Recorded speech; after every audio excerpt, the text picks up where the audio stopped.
We are officially live. Welcome everyone to the first of a three-piece series under the name From Good to Great. We have Henrik Wenøe, founder and chief operator, master trainer at Acuity World here to share his insights with us on how personal leadership can help all of us really to achieve great things. My name is Frederik, and my role today is to kind of dissect and figure out ways to get all that beautiful knowledge from Henrik's head out into the public. And hopefully there's a bunch of people sitting out there that can grasp on, hold on to these tools and techniques. First off, Henrik, the title, From Good to Great. Can you put a few words to it? From good to great, what is the difference and why are you making this distinction? I think a lot of people have this idea that if they want to sign up for a program, there's something which needs to be fixed. And I think actually that's not my experience when I meet people. There's much more that actually works very well than things that doesn't work. So I think, and that's also where we basically start in our personal leadership program, is really finding out who you are when you are actually at your best when you're working. And then from there, we add skills and strategies which can help you excel in the arena where you want to excel. The skills and strategies, those are the ones that we want to get into today. And this is kind of a different context than usually when you do these live sessions and webinars. If you've done, you've invited me to do this as a conversation, and I'm very happy that I get to do that. But maybe there's somebody in the audience that is thinking, maybe I'm good enough already. What would your answer be to that? I say most likely, yes. It get good enough in relation to what? And I think a lot of people, they tend to measure themselves against everybody else. And I think most likely there are people out there in the world who are good enough in relation to what they want. So yeah, that can be right and that can be not right, but it's really about what is it that you want. And that's pretty much also where we start when we invite people into the personal leadership program. Is we start out by asking them, what is it that you want from this? Okay, so this is the personal leadership and the definition. Before we dive into that and the leadership skills and all the applications and the no fluff that we promised everybody out there, maybe there are people sitting in the audience that doesn't know you already. So can you give a short introduction before we dive into all of this about yourself and your journey and what motivated you to start Acuity World? Yeah, I think what basically motivated me was that in the late 90s, I discovered this whole toolbox called NLP, Neuro-Linguistic Programming. What a word. And I just found that it was fascinating. And in a way, it helped me regain the joy of learning. And then I met some trainers and so, wow, they were actually having a life where they were doing nothing but NLP.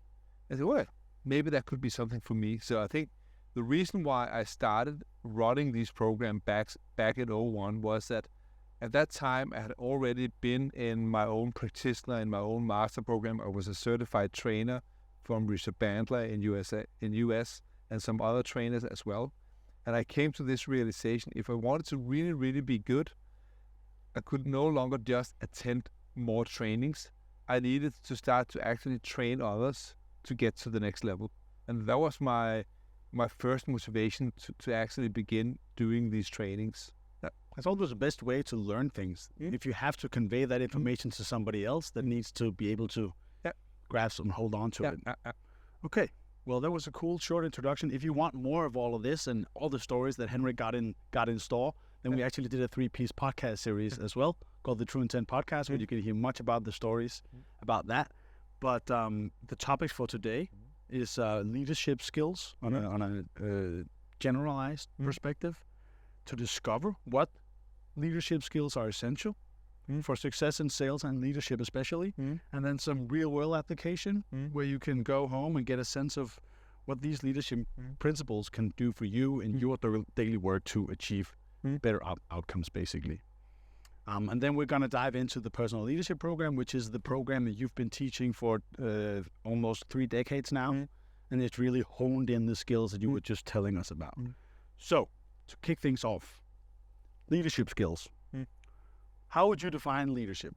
and why is it relevant, or personal leadership, and why is that relevant for people watching? I don't know if it's relevant because I don't know who is actually out there listening. No. I think again, it's relevant if you want to actually lead yourself and lead others, and very often you need to make a decision in your life. Do you want to be a leader or do you want to be led? And I think both things can be okay. Both things can be perfect. It really depends on what you want.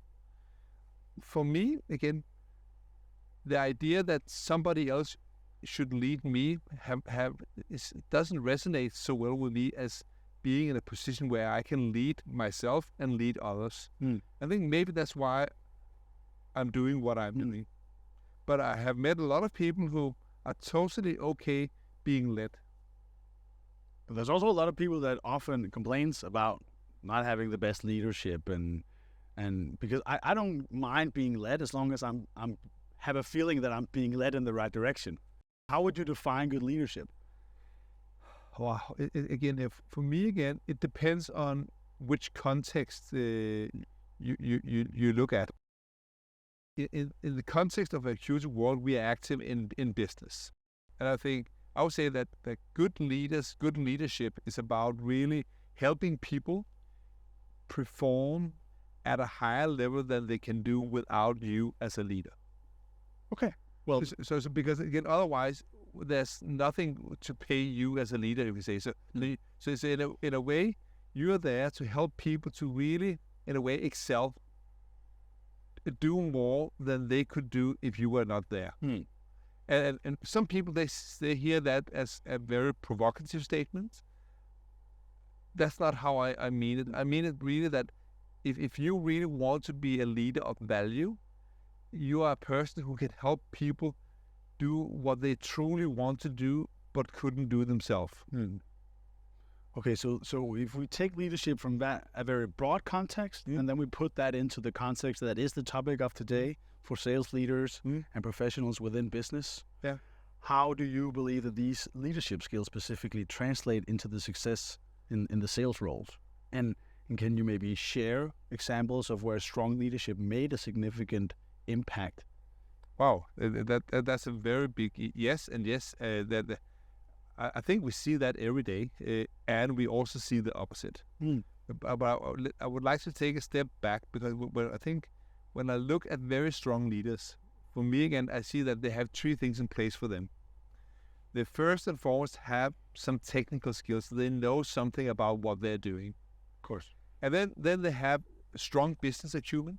So they are able to understand the financial drivers which are within the system they're operating, because if they cannot translate their technical insights into money, so to say, it's very difficult to know whether what you're doing is creating value or not.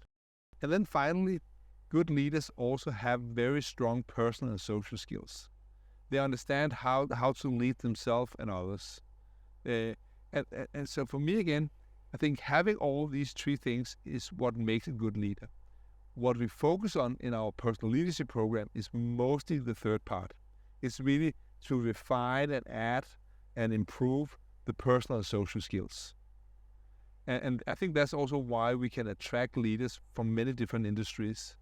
Because again, most of the people who show up in our programs already have good technical skills. They have good business acumen. They have maybe decent, maybe even good human skills, but have come to the understanding that if they really want to take their performance to the next level, they need to refine the way they lead themselves and other people. Okay. And for those aspiring to tap into some of this, these leadership abilities that you believe more people should tap into other than the technical and the business acumen, where should they start? I normally always recommend that you start with yourself. And for me, that's also the first thing which comes to mind when I think about personal leadership.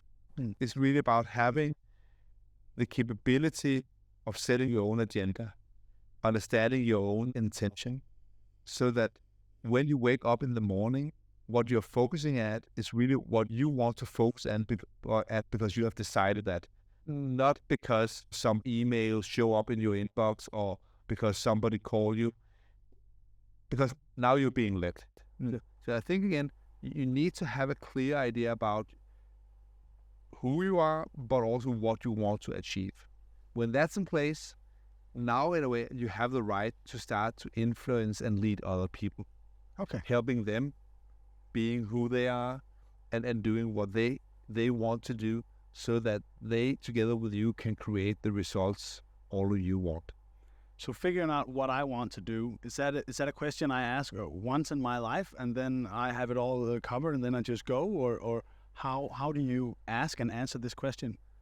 I think, again, it's you can ask it on many different levels, and I think it's a continuous process. You can ask it, from time to time. You can, evaluate your life and say, wow, am I actually on the right track? Yes. Where would I like to see myself in 3 to 5 or 10 years?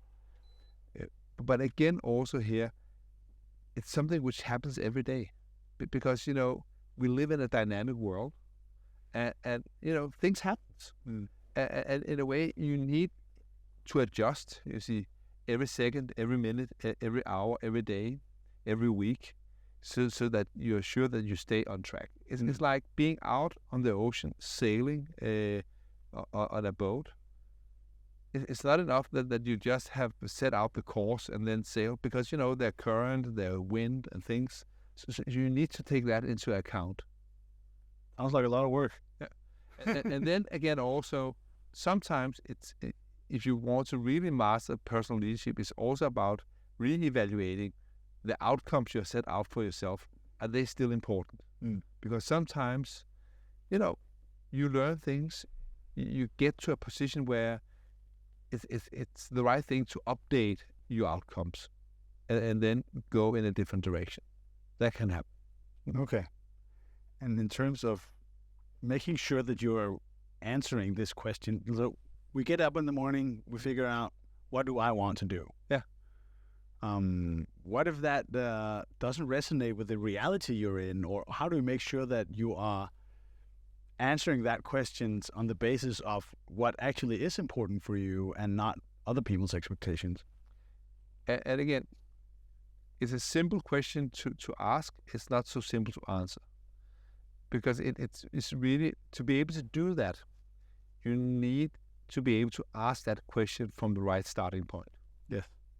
And that's why very often when we talk about personal leadership, we are not focused so much on the doing first. We are much more focused on the being. And basically, the way we think about it and talk about it in the personal leadership program, you can be in the open, the excitatory, the green state, or you can be in the inhibitory, the negative, the red state. And again, when I meet people who are in a stressed state where they're basically in an inhibitory neurological state, and they ask themselves, what do I want? They always come up with the wrong answer, because what they basically want is to not be where they are right now. Yeah. So that's where you are not finding the right answer to that question. So basically what we teach people when it comes to personal leadership is to first and foremost lead themselves to be who they are when they're truly themselves, where they're okay, when they're in this, what we call the green state. And from there, you have access to hearing the answer when you ask yourself what you want. Because from this position, there's nothing you need. And therefore, you can get access to what you actually want. And it doesn't have to match reality, because very often if you make reality guide the answer to that question, you will very often come up with the wrong answer. Yeah, because if you ask it on the predication that you're stressed, then you can't access what you truly want. What if you're stressed all the time? Then what should you do? You can never answer that question truthfully, or what? I think I don't believe that anyone is stressed all the time. No.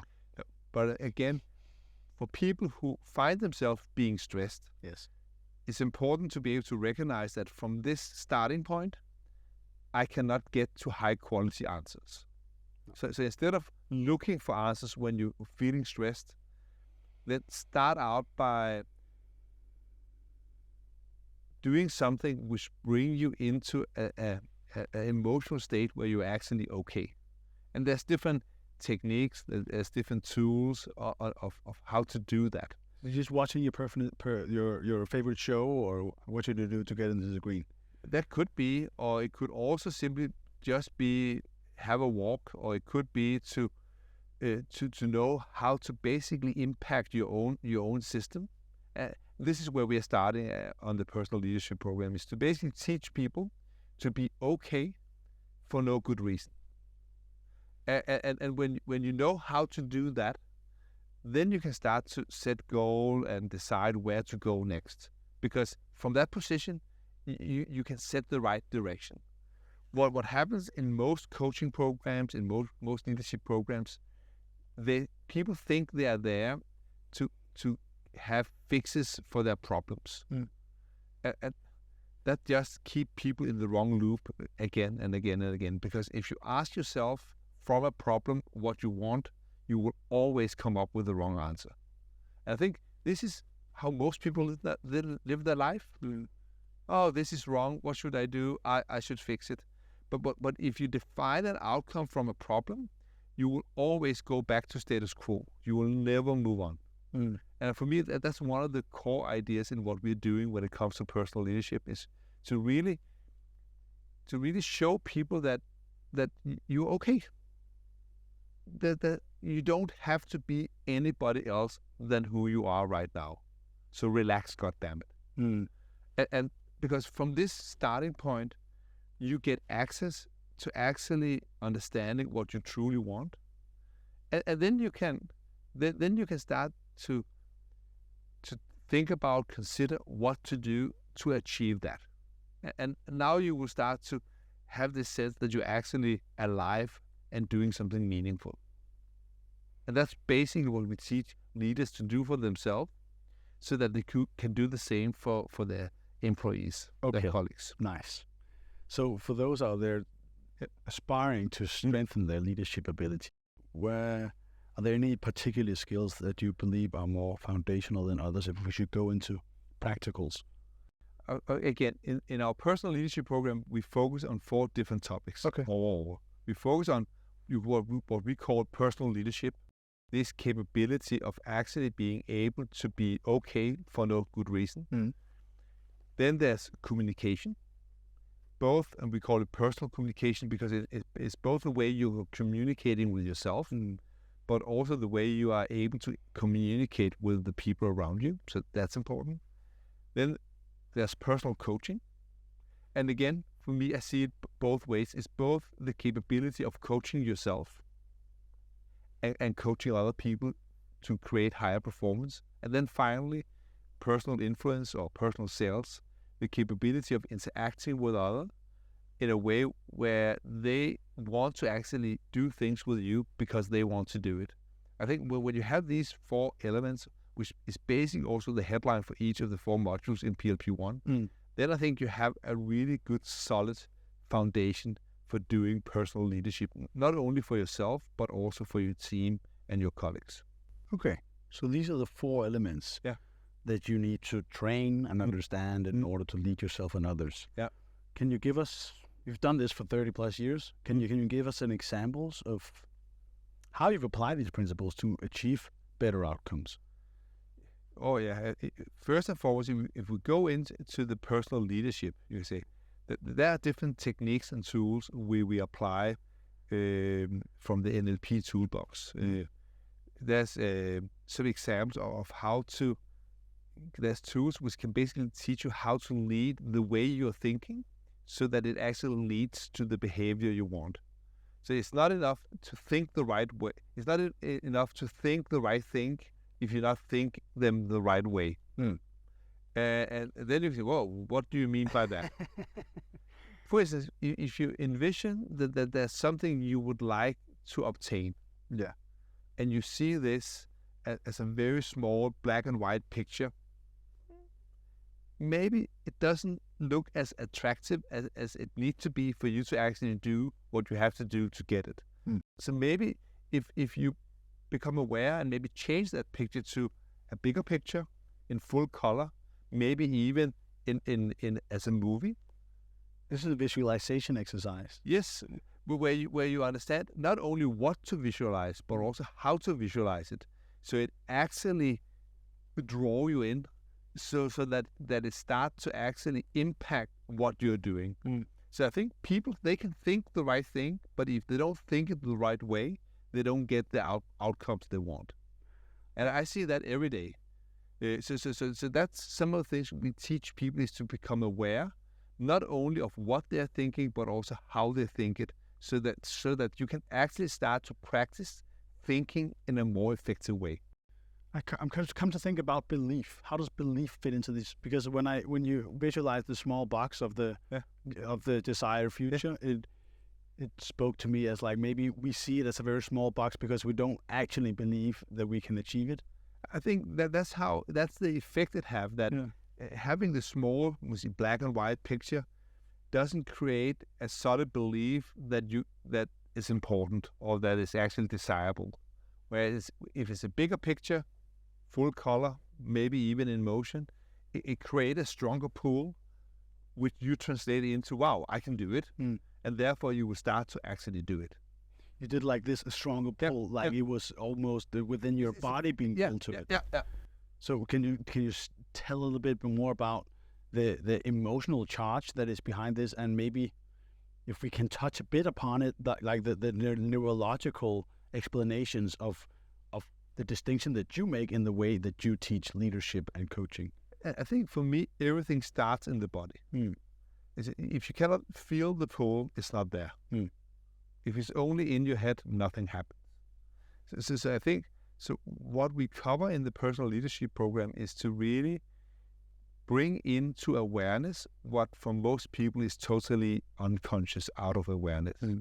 So that you can start to actually influence it. So the way we think about it when we talk about personal leadership, it always starts with, there's something you would like to achieve, there's something you would like to obtain. And to do that, there's some behavior which needs to be in place. So we train and help you get optimal behaviors. But that's not enough. You also need to understand what and how to think about it. And to do that in an effective way, you need to be in the right emotional states. And what creates your emotional state is your physiology. So basically, what we teach people in the first module is how to impact their physiology. So it helps people basically being in the right emotional state, which allow them to not only think the right thing, but also think it the right way. So it promotes them to actually do what they have to do, so they obtain and get what they want to get to. And this is why we talk about this be-do. It starts out by you being okay, being yourself, being at your best. And from this starting point, all the other things tend to follow. And it's the vision of what you truly want that gives you that feeling of being okay? No, again, it can be the vision, but it can also simply be how you feel in your system. I do a lot of yoga in the morning to kind of make sure that I am present in the moment, not trying to think back of all the problems I used to have, or maybe that I'm not going to achieve the things I want in the future, but I'm just here right now. And that gives me a sense of calm, I'd say.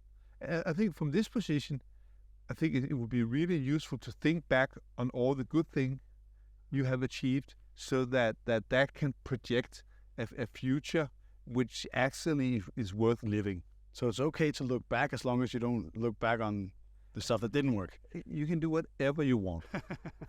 It's your life. Yeah. It's always come back to what you want. Yeah. I think most people fuck up their own lives by thinking the wrong way, because they're in the wrong state, because they don't know how to actually lead themselves on a physiological level.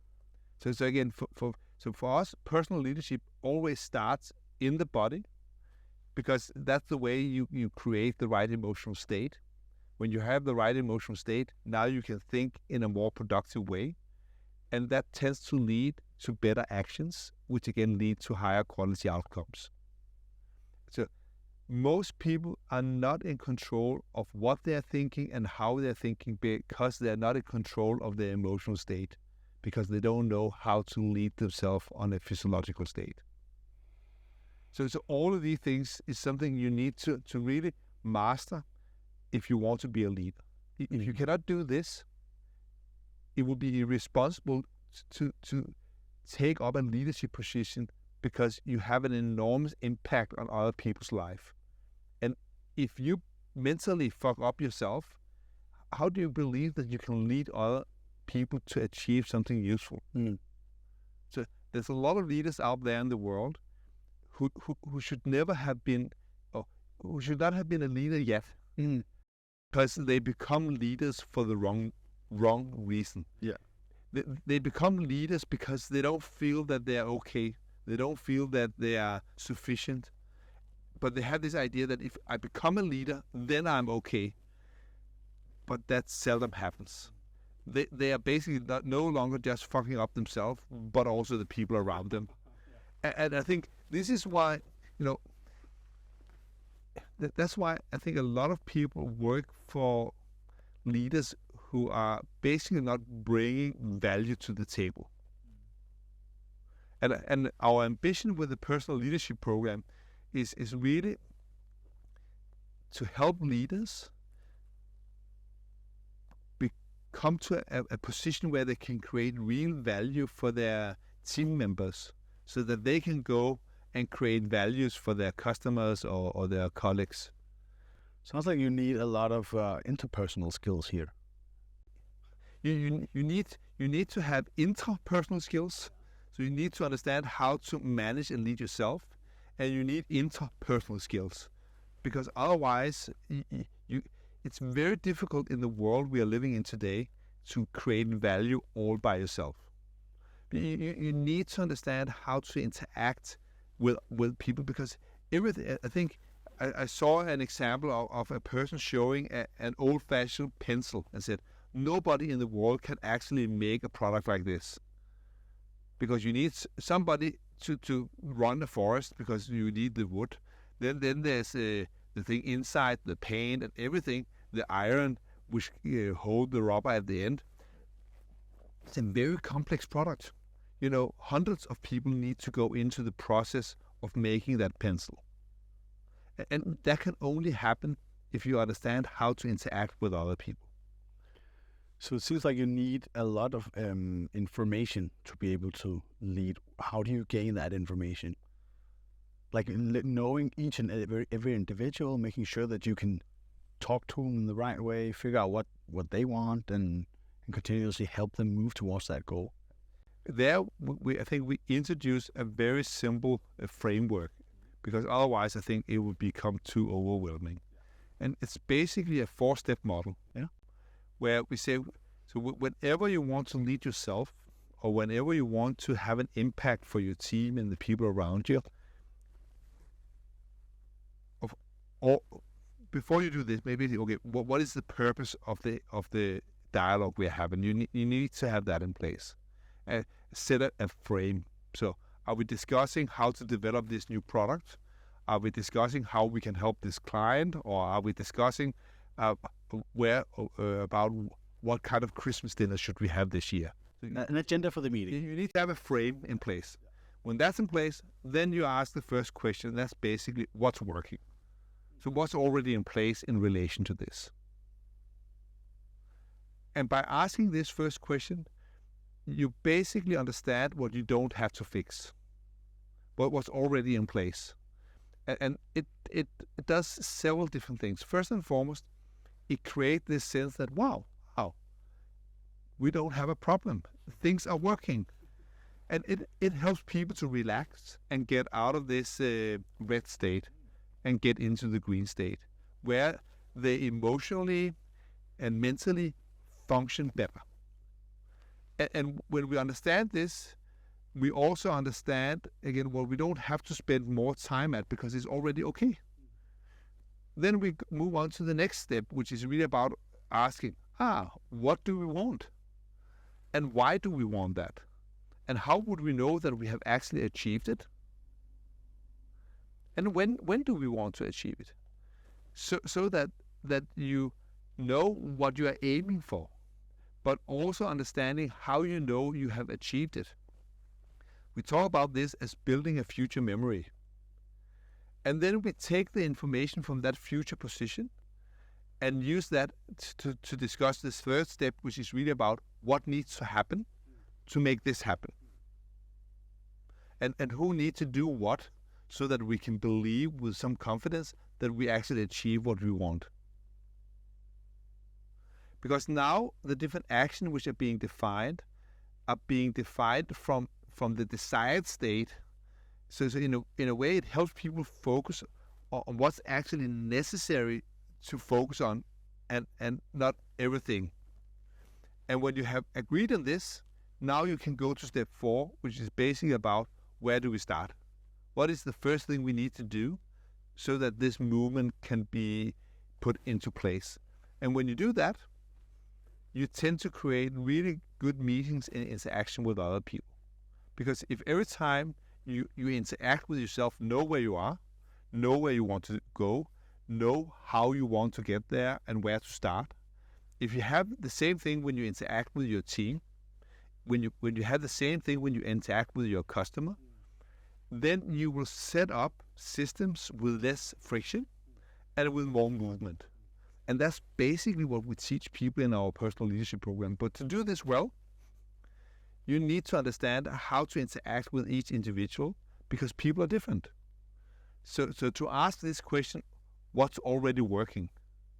You need to be able to ask that question in many, many different ways, depending on the situation, depending on the person in front of you. When you ask, what do you want? Again there, you need to ask that in very different ways because people are different. That's why we are not talking about so much situational leadership in our program, but much more personal leadership. Because we want you to be able to tailor the way you lead other people so it fits each individual. And when you do that, you remove the friction in the system. And in a way, you become more productive and they become more productive. And you basically become able to create much more value for the system of which you are part. And I truly believe that people who always know where they are, who always know where they want to go, who have a sense of what they need to do to get there, and also know what would be the right place to start, will live good lives and productive lives. You know, me personally, I've been on the first part of the personal leadership program, and I remember the questions being asked on that day really gave me a unique perspective, and I was inspired to be better at answering those questions. Yeah. Because what do I want? It's a question I've been asking myself for a long time, and I didn't really know how to access the right information to what I know or want or would like to happen. It's typically because people start from the wrong starting point. They're starting from believing that they have problems or there are problems. And if you start from that starting point, you will never find the answer. Because your brain simply cannot. When you start with and from a problem, the only thing you can come up with as something you want is to not have the problem. Yes. But to not have the problem is not the same thing as having the life you want. I think this is why most coaching models are fucking people up faster than they can do themselves. Simply because the coach or the leader asks the wrong type of questions. And they don't even know it. Okay. They think they are kind. They even believe that they are helpful. But very, very often it's not very productive. So when we talk about asking questions, obviously it's in relation to talking with customers, clients, but also internally with your own team, your boss or your colleagues. Yeah. If we should put it into the context of, let's say, sales, do you believe that the approach that Acuity World implements is vastly different from all the other sales techniques and methods out there, like Bela, Spin, Challenger, and all the different frameworks? Or can they build on top of these? How are they connected if they are, and how do you view this? Oh, it's a big. I think again, when you look at all of these different frameworks, solution selling, strategic selling, challenger sales, gap selling, Bala, and so on, I think all of these different models bring something of value to the table. Mm-hmm. I think in our approach, we do solution selling. We do value selling. We do consultative selling. We challenge our customers. Okay. We actually are not focusing on features, but so I think we do all that. But where we really do something different is that we don't start from problems. Okay. Because we don't believe that starting from problems help customers get what they truly want. Because when you start from problems, they can only tell you that they don't want the problem. And that will not lead to uncover what they truly want. And this is why I believe that we bring something very unique to the field of sales. I think, and what we teach people in our personal leadership program is basically the same ideas, but in a leadership context. So we teach leaders to teach salespeople to create more value for their customers, because we teach you how you can teach your people to actually have higher quality conversation with your customers, so that you get better information. Yes, we help you help your salespeople think in a higher quality way, so that they can go and do the same with the customers. And I believe that the better thinking the customers have, the easier it is for them to tell you what they truly want. And when you know that, you can much faster judge if you can truly help them. And if the answer is yes, and you can get them what they truly want, they will end up perceiving that they are getting much higher value working with you than people who keep coming asking them about problems. So I think really I think our ambition with the personal leadership program is basically to help you be your own sales trainer with your own team at home in your organization. So that you actually are creating real value, because you set your people up to create real value for the customers. And this is just to round it up with that point, is the true value of sales, where we started out by saying that you actually help people achieve their dreams and do great things, because they want to do what they are doing what they want to do, to figure out that this is the right path for them, and not predicated upon so many other factors of not feeling good enough, having a bunch of problems, and that's what creates the fulfilling way of going to work. Because we are working from a starting point where there are no needs. There's only wants. It's a paradigm shift. It's a very deep paradigm shift. And it leads to, I would say, people being able to access a much more fulfilling life, where they can actually start to enjoy life on a much deeper level, not because they are happy, but because they create real value for themselves, their colleagues, and their customers. And I believe that if you can have a life where you're actually creating value for yourself and others, you don't need to be happy. But a lot of people, they're seeking happiness because at least that can remove the pain of not making something useful. It's like eating a painkiller. I hate happiness. I really much more go for creating humans who are truly productive, who can truly create sustainable organizations and really true healthy profit. I wonder if you can share examples of teams, organizations that you've worked with that might serve as kind of an insight for the audience to maybe connect with a little bit in terms of how this actually looks in practice.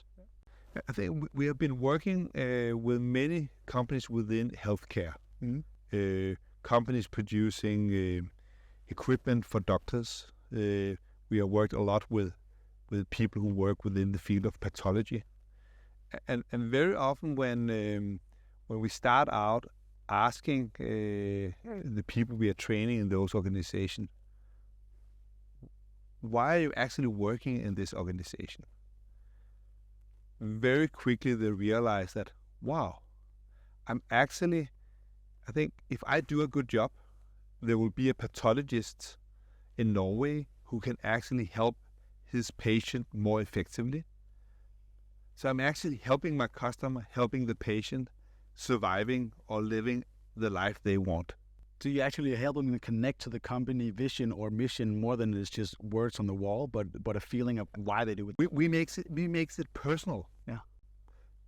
And I think because now their motivation for doing what they want to do are much more eccentric. It's much more because they want to do it rather than some kind of corporate goal, which are often not very motivating for an individual salesperson. And the idea is not that you can start that process with the employees, but the idea that it is obviously the leadership of the organizations training the trainer principle so that they can make sure that all the individuals are moving in a cohesive unit as part of the mission of the company. Another example was we were working with a telecom company some years back for the leaders of their shops. And again there, we talked to them, what is the real purpose of being in a tele shop selling tablets and telephones?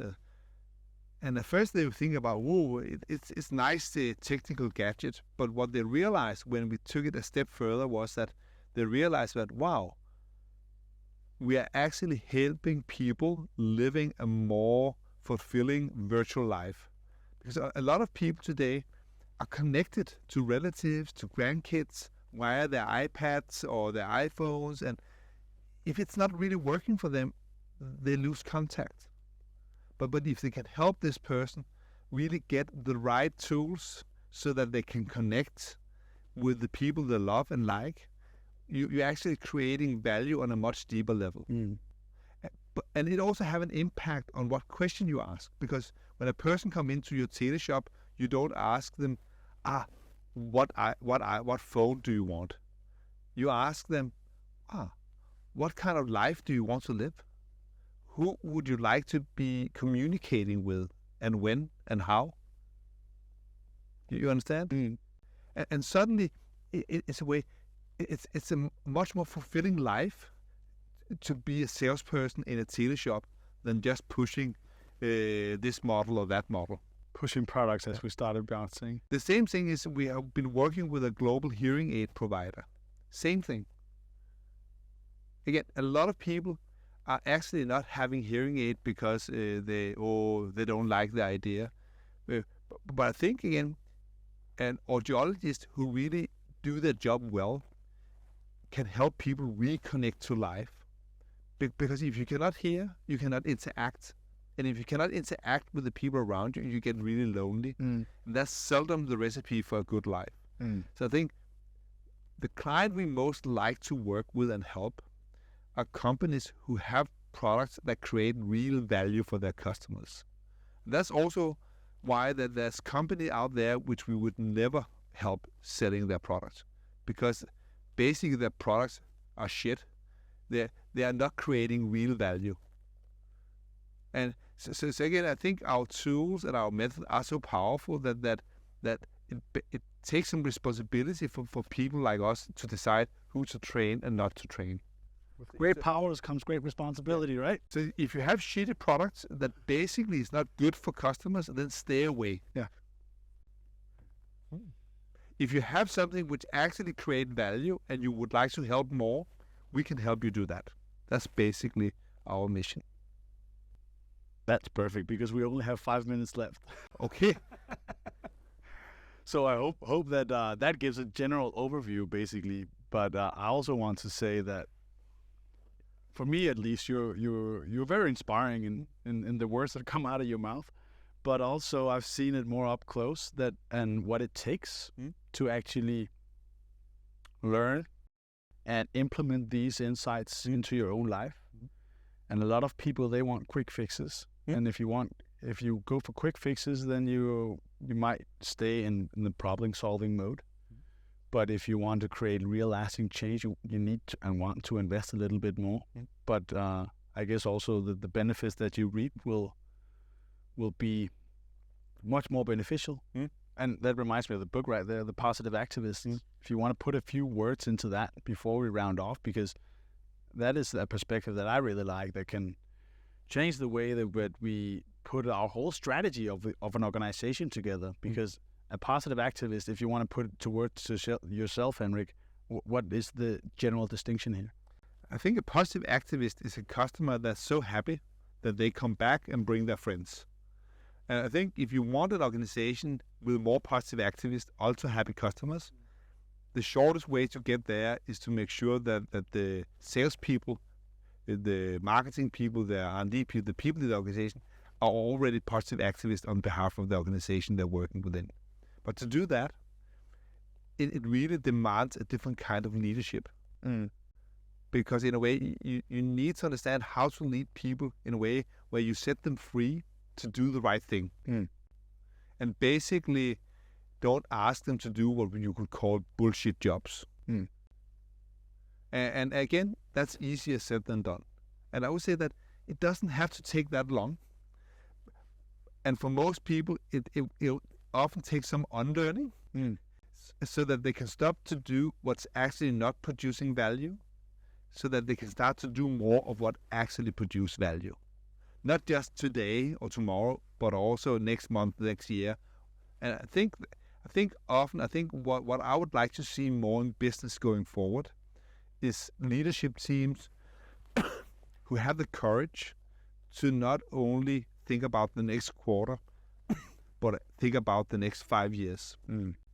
Not as an excuse of not doing things now, but to take the information from 5 years in the future and bring it in to help you make higher quality decisions about where to focus today.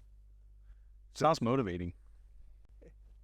It's not only motivating, it's also in a way it's relax and activate the system in the same time.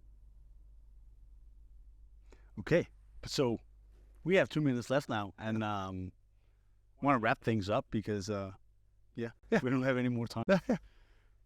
But I think that we came across a bunch of the stuff that I believe can be useful for everyone out there. And if you want to learn more, these guys have been practicing how to teach people this for 30 years.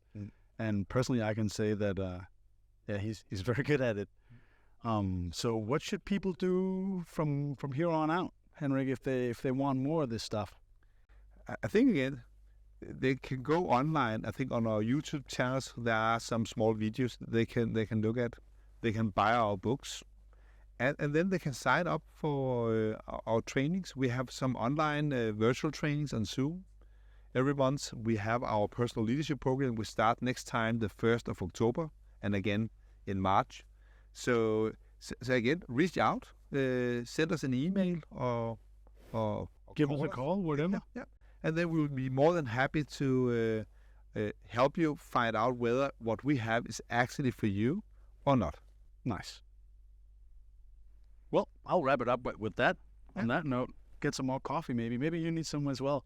Yeah. Thank you, everyone, for watching and tuning in today. And we're going to do more of this because Henrik and I enjoy it. And hopefully we can get some feedback from you guys as well on what kind of topics you'd like us to go in on. But generally, we just want to share this with as many people as possible because we know it works. Yeah.